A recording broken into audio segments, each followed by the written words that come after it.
last week's session, you were telling me about leaving the band, Emaciated Butterfly.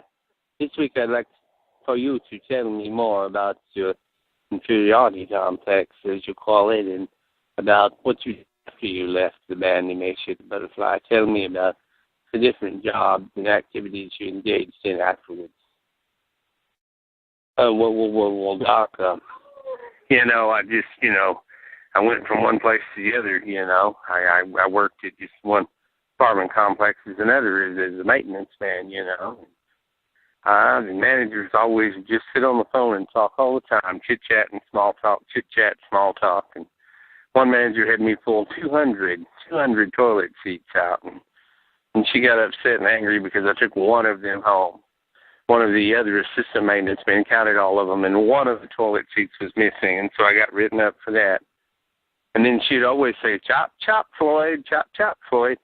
And she was just constantly criticizing my work. I'd go and I'd do a make ready, and, I'd spend hours getting the apartment ready for people to move in, and she'd come and find one tiny spot of dust in some obscure corner, or maybe she'd find one small light switch that was just, she didn't think it was the way she wanted it to be, And I was a master painter, always been a master painter, and she'd hire these people who can't even paint, people who don't even know how to paint, and she'd put them in some apartment, and then I'd have to go and do twice as much work cleaning up after them, always. And then when I would take a lunch, I was under always pressure to get back.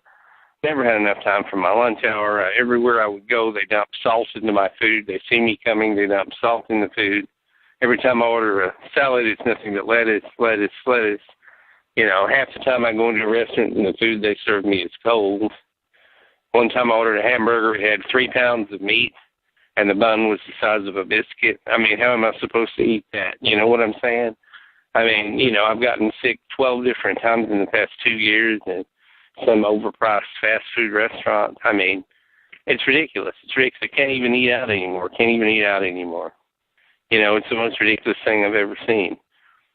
And then I had this rent house, I rented to this couple, and they just trashed and tore the place up and moved out owing me $3,000 rent, late charge this, late charge that. They tore up the commode. What can I say? Left a mess. It left complete and total mess, Nobody knows how to do anything anymore. I can't find anybody that can work for me that can do anything. I end up having to waste my time showing and teaching them how to do a job. I could have done the job myself faster and gotten it done perfectly straight the first time without having to train somebody else.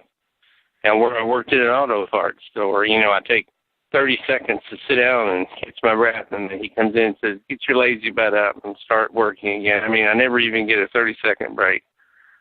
Criticized all the time.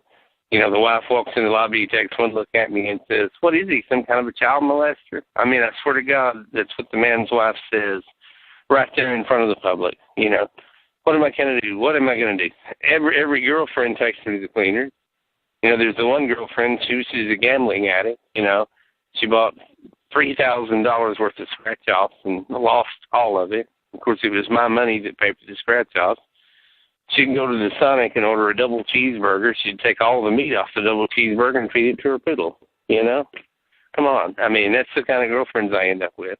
Had another lazy girl, laid on the couch all the time, wouldn't even get up off the couch long enough to wash dishes, long enough to take a shower, long enough to clean up, long enough to do anything. But yet she wanted me to put gas in her car, buy her cigarettes. But then she wouldn't give me any.